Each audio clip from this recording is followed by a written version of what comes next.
Welcome to the Chief Endurance Officer Podcast. I'm your host, Greg McDonough. Each week, we hear real-time stories from athletes and CEOs on how to maximize performance through an endurance mindset. Let's get started.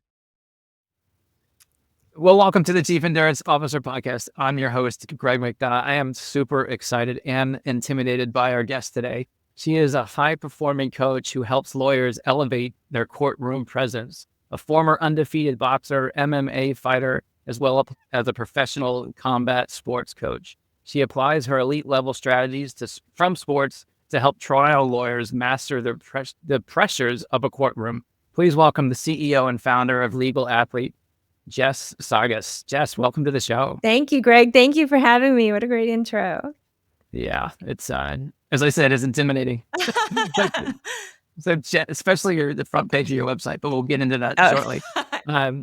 Jess, I love talking about the endurance mindset. So I'd like to know how your endurance mindset has impacted your life unexpectedly. That's a really great question. I think I get tied up because there's ways that it's definitely impacted my life expectedly. I will say that endurance impacted my life unexpectedly by making me a better fighter. There's a saying now that my coach gave me at the time that now rattles around in my head every time. But we think about fighting as a very intense and short-term athletic endeavor. But what goes into preparing for a fight over the weeks leading up to it really requires endurance and patience and consistency in a way that we might not expect. And there's this tension between wanting to be as intensely prepared as possible and also not wasting yourself before you actually get to the fight day. Like you're training for an endurance race, there's a peak that you're trying to reach, and you don't want to overshoot. Well, there was this day I was sparring in the gym with another woman. She's now gone on. She's a multi-time bare knuckle fighting champion. And needless to say, she's very tough. And we were matched together to spar, and it was some of the most intense sparring that I've ever been a part of. And after a few rounds of 5-minute sparring, our coaches came over to us and they said, "You don't leave your fight in the gym." And that is the endurance concept that keeps rattling around in my brain is don't leave your fight in the gym. Don't sprint all out when what you're supposed to be doing is working on technique, when you're supposed to be building your endurance, building your abilities and strategy in a consistent and measurable way, and not causing yourself injury or getting exhausted when you need to be saving that for when it matters most at the time of competition. So that's the most unexpected way endurance went into my fight career, which is not to leave your fight in the gym.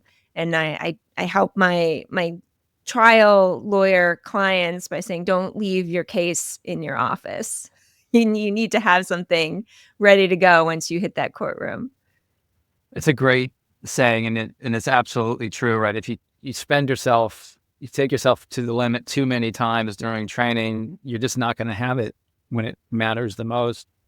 That said, you're also building a muscle, right? So you're practicing technique, you're practicing endurance, you're practicing your fitness, you're practicing your opening arguments. How do you know what the limit is, or like what's the process that you go through to sort of expand and increase the limit, the endurance aspect of your training? Mm-hmm. I think we don't know what our limits are really until we test them. I think that's one of the lines that we have to kind of dance with as we're preparing, particularly when you're preparing for a pretty intense moment, that there need to be periods where you are putting additional pressure on yourself. But I think the secret is that you have to pair those with periods of rest and recovery. And that's the secret. That you might have a day where you're doing interval training, for example, and that is a harder day. And then the next day you're going to have an easy run. But you can't be doing the same high intensity work day after day after day. You're not going to be able to really test your limits because you're going to be working from a place where you don't have the energy stores, or your muscles are sore, or you're just mentally exhausted. So I try to do the same thing with my trial clients and sporting clients, is that there are going to be periods of higher intensity of testing. We might do, for example, if there's oral argument coming up for a trial, that's going to be in place, and it's for a key issue that might sway our strategy significantly one way or another. So it's important that we win. We might do a more intense session of doing Q&A, and I'll pretend to be the judge, and it'll be a stressful situation. But then after that, we get to analyze, okay, how did we do? What were the questions that were unexpected? How did we deal with an unexpected question? Did we rely on our training, our physiological sigh if we were too stressed, our technique of event plus response equals outcome? Did we rely on our training, or did we slip? And are those the things that we can then, knowing that how we reacted under pressure at that moment, use that for training in a more controlled way going forward? So I have to ask, you're working with a client and you're creating this stressful environment to maximize performance when it matters. How do you, as the coach, sort of go from I'm creating the stressful moment with Greg to I'm your friend again, an hour later or however? Like, how do you balance that? I think it comes down to trust. There's a similar situation in training with fights, where you will literally be punching your friends in the face over the course of an hour, and trying to find ways that they are vulnerable and taking advantage of those vulnerabilities in terms of openings that you see to be strategically successful. But then after that hour on the mat, where you're literally punching and kicking and throwing each other around, you have such respect and trust for each other, because that comes from a place of honesty where you're trying to get better, and you're helping them get better. So we call those our PFFs, our punch face friends. And so that's how I try to approach it with my clients, is from a place of trust. And that's something that we start day one, developing the trust that I am there not to show them how weak they are, but to show them how strong they are. And that there may be points in there where they don't perform to their best capability. And that's what the idea is if you don't push your limits, you can't keep expanding those limits and getting to a greater and greater place of excellence. So developing the trust that I'm there to help them. And sometimes it's going to mean testing their capabilities, that they're going to test themselves, I'm going to test them. But then afterwards, it's from a place of trust, where what did we learn from that? How is that going to be a stepping stone to even greater performance in the future? And so it comes down to that trust, that they understand what the purpose of it is. That's super helpful. Jess, I'd like to know, how do you sharpen your sword, right? If you're coaching these trial lawyers and performance athletes and pushing them and creating this environment of trust, how do you get yourself better at what you do? I keep leaning into two things that fire me up and things that scare me.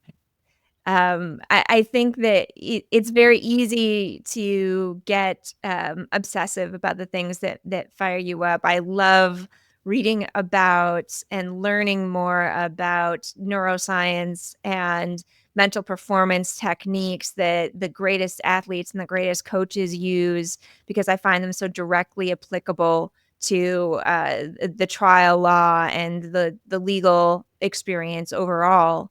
And so it's easy for me to lean into those things because they fire me up. I could talk about them all day. They're fascinating and empowering. But I also need to keep expanding my own horizons. And one of the ways that I test whether it's an expansion is, does it scare me a little?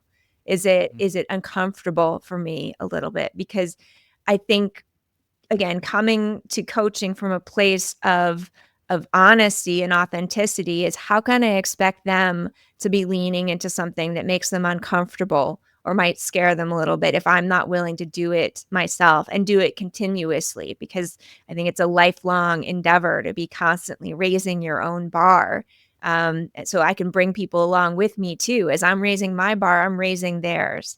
So that's the other thing that I do, is I try to lean into experiences that I might have doubts about whether I'm fully capable of doing, but I'm going to try it anyway. I'm going to really be present in it, and not only pay attention to the results, but pay attention to how I feel in the process and how I perform in the process, because there may be things that I learn, subtleties about the techniques that I'm teaching other people, that I can't really expand, or I might not find a way to express it better than when I'm using it myself under a challenge scenario. It's so hard though, right? I mean, I find that when I have that hesitation or that resistance to do something, stand up on the stage, host a podcast, you name it, that, to your point, that's the time to really lean in, like, Mhm. recognize that feeling and say, every time that this has come up and you pushed through it and did it, you got a reward afterwards. But it's still, in the moment, it's difficult to deal with, for sure. Just, I'd love to know, like, how did you get into boxing, MMA? Like, give us a sense of your career, your history. Like, when did it all sort of, was it a bigger brother, big sister that you just were picking fights with all the time and it turned into a professional experience? Give us that story. Sure, sure. Well, I grew up on a horse farm, and so I was dealing with animals that were much stronger and bigger than me from the time that, literally, before I could walk.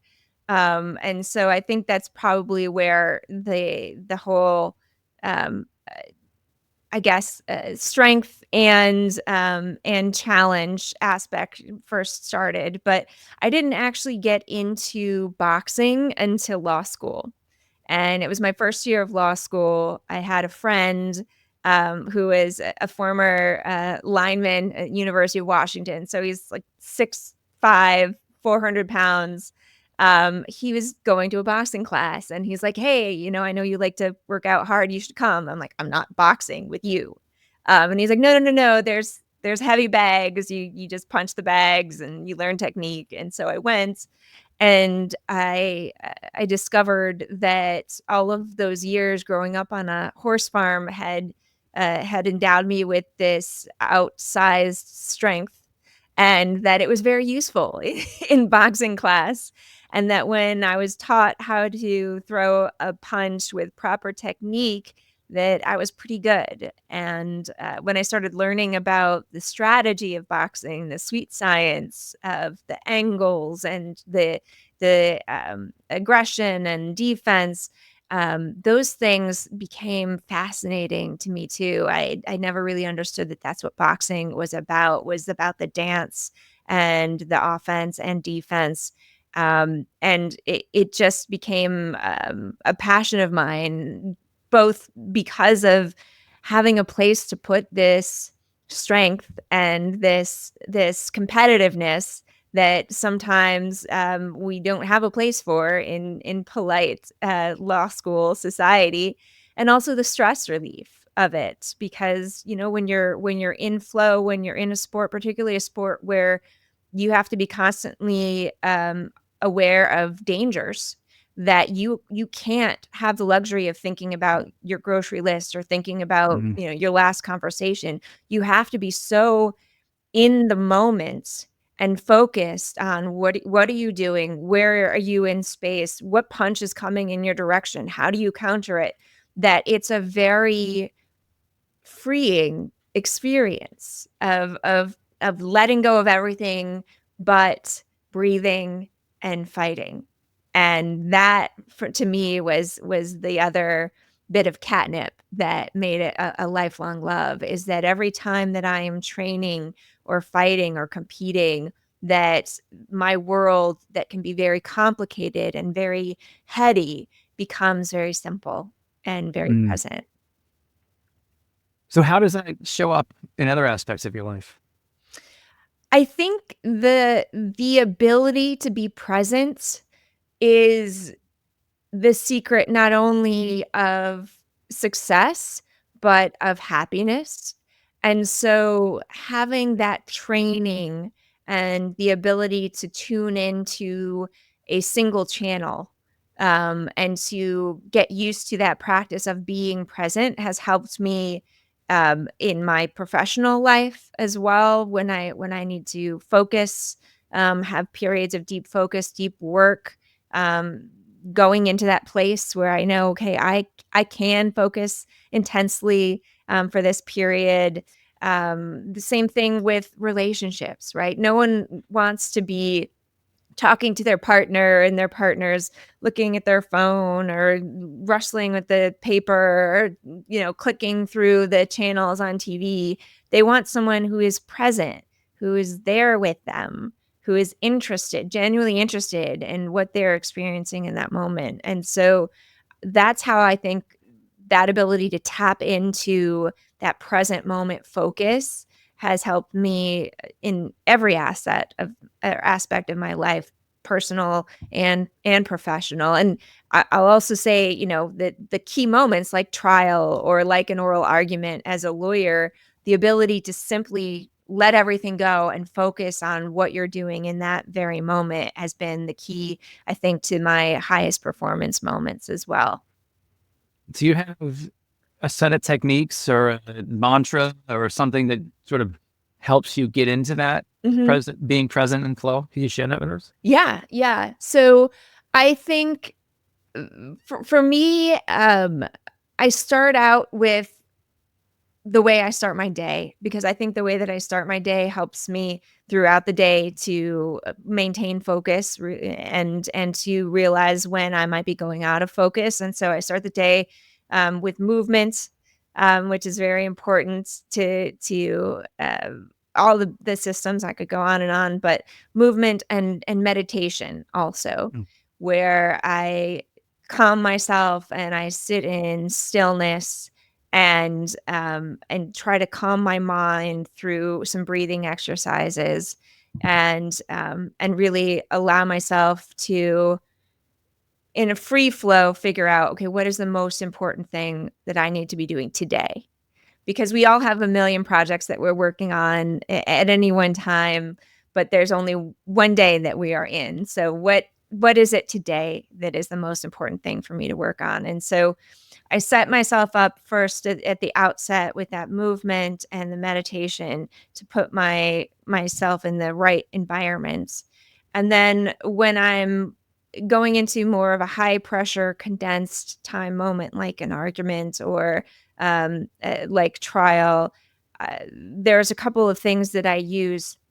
One, if I feel myself a little bit overly excited or stressed, I love the breathing technique, which is the the physiologic sigh. And that's one, it's a technique that I learned from Andrew Huberman, who's a Stanford professor.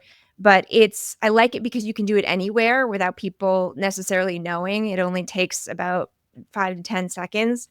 But are you familiar with it? You want me to? I am. Yeah, yeah. So I love the physiological sigh. And for listeners, it's just you deep breathe almost your full lung capacity once, and then a little extra breath at the top to make sure your lungs are fully inflated. And then you exhale through your mouth for a long period. I like doing it for at least a count of 8. And I do 3 of those, although even one will really help.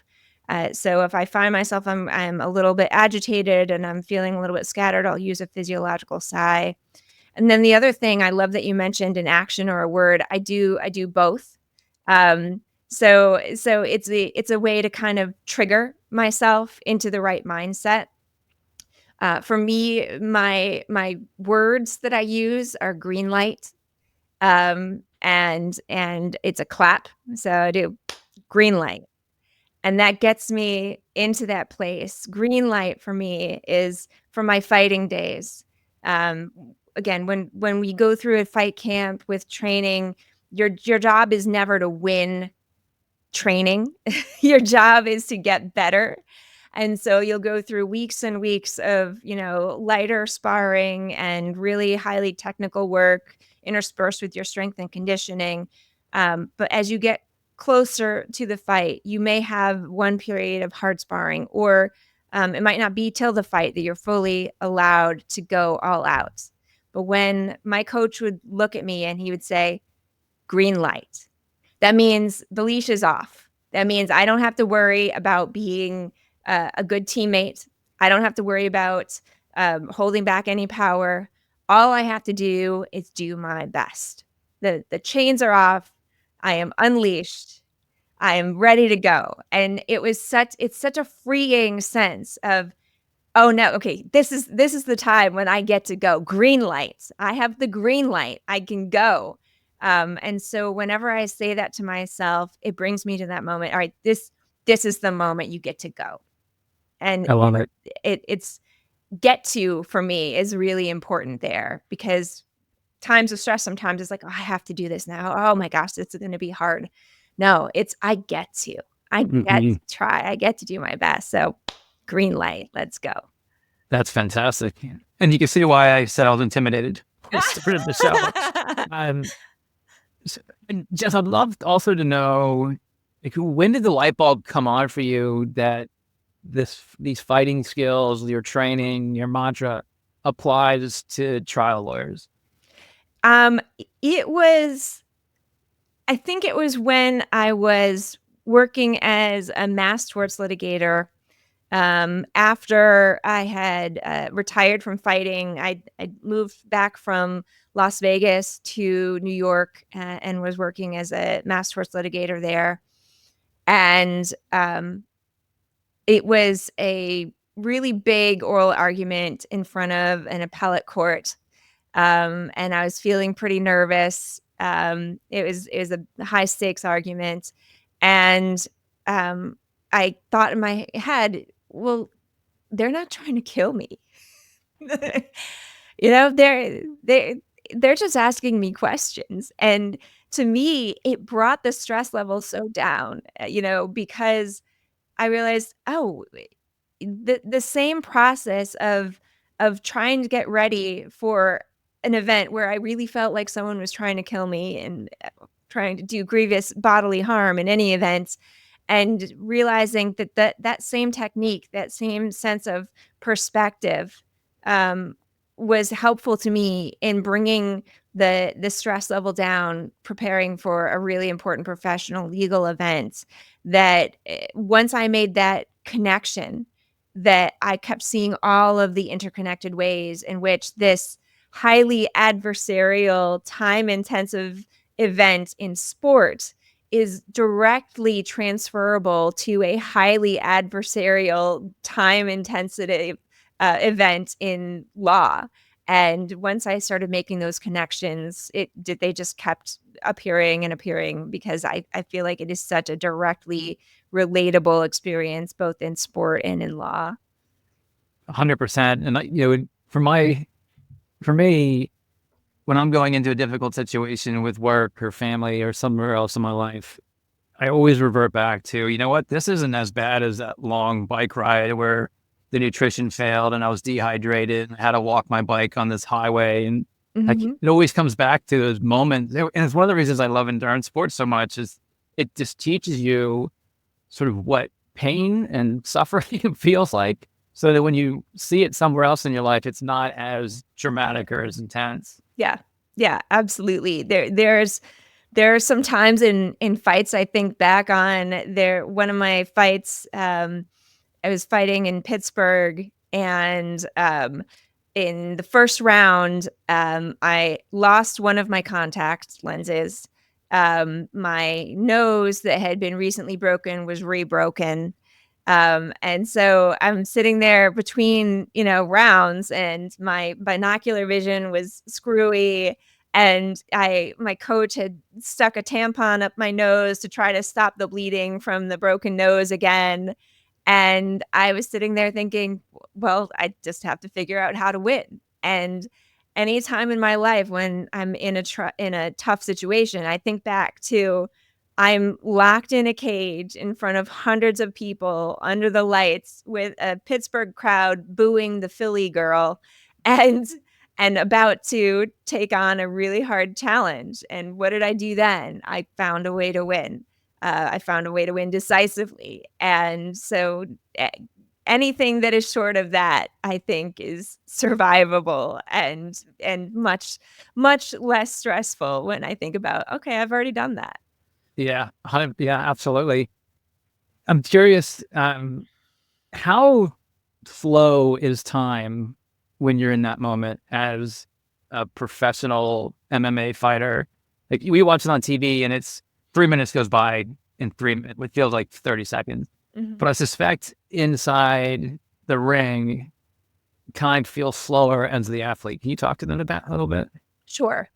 Sure. So, I think that sense of time expansion is a product both of the adrenaline that's going through your system at the same time, and the product of your preparation too.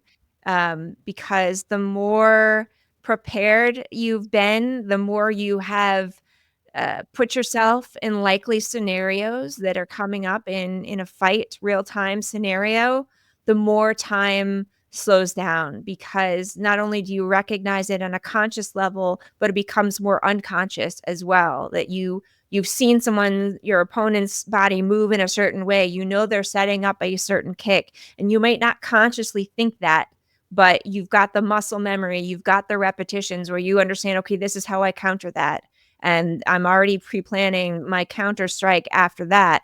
And so I think it really comes down to feeling into the level of your preparation. Mm. And time goes much faster in moments when you haven't prepared as well, when you start to panic a bit because you're in an unfamiliar situation that maybe you have not prepared to the best of your capacity. Those fights go very fast. But fights that you've prepared for, that you've studied tape, that you've gone through the drills of, this is how I'm going to counter that. This is how I'm going to counter this.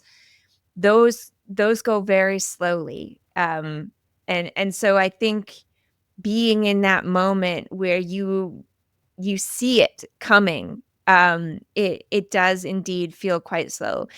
On the converse, it can also feel very slow if you're in an unfortunate position and you hear your coach say 30 seconds and you're, I have to make through 30 seconds.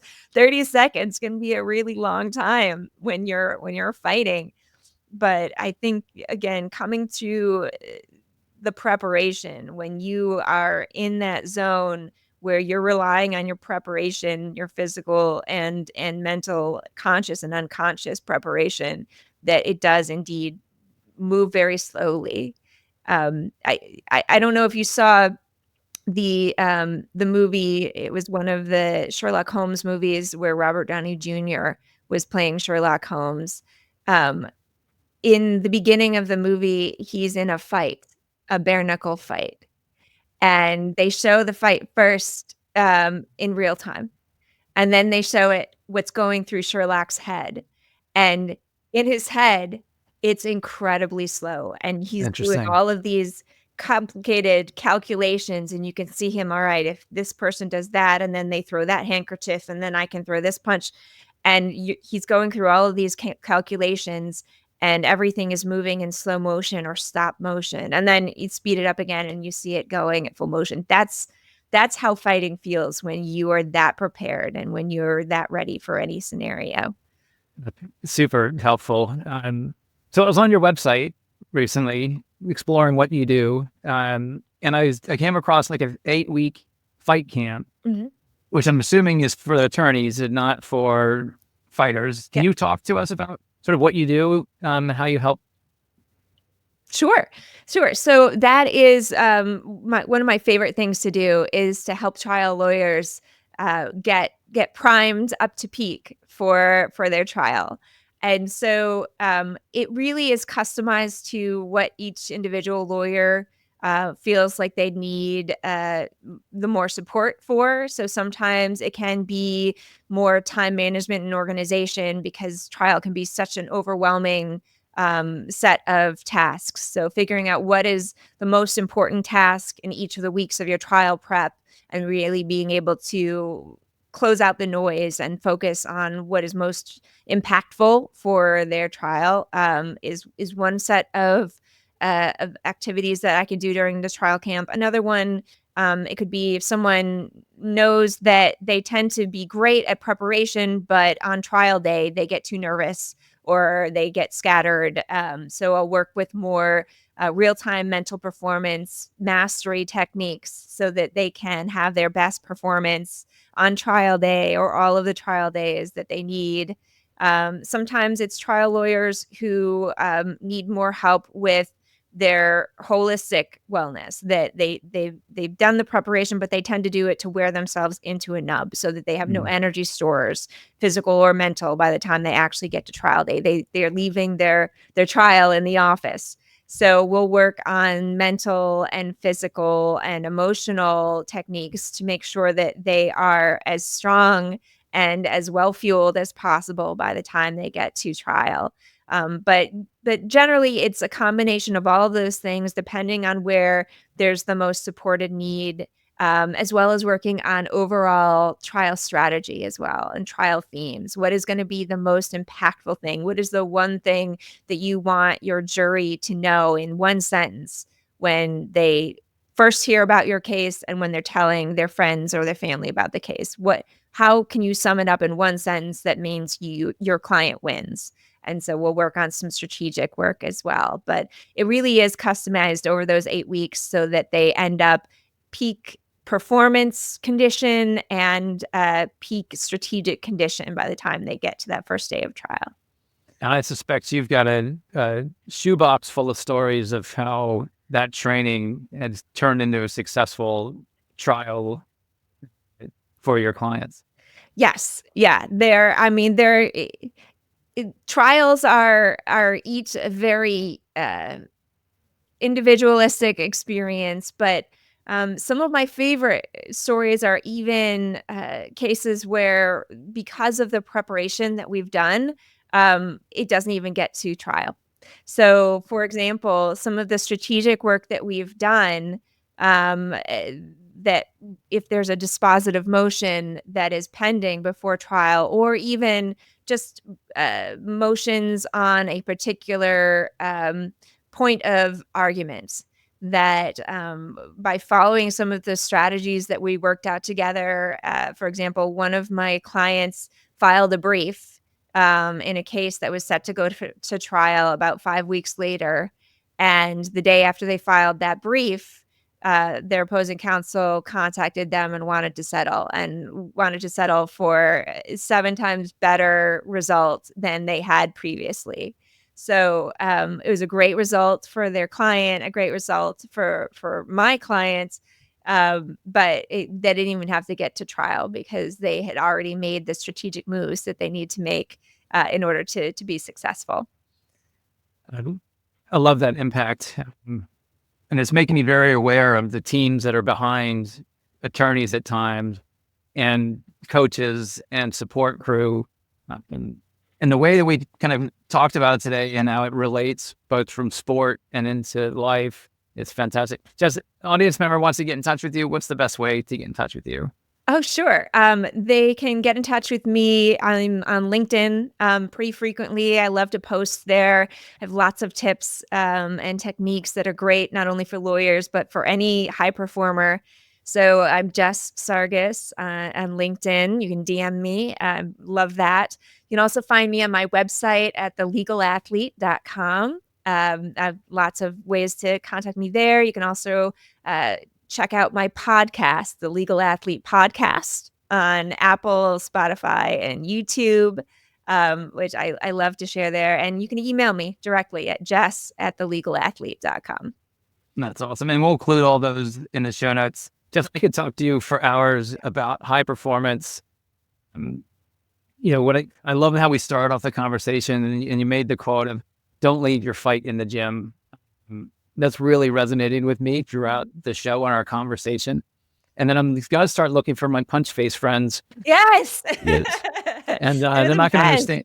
They're not going to understand why I call them PFFs, but they'll get over it.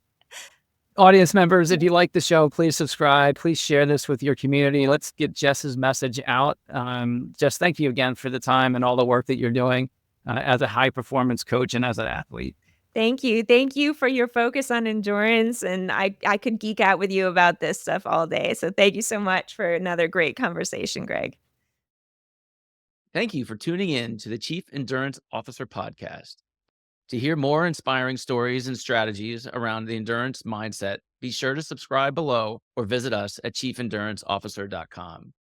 Until next time, keep pushing those limits.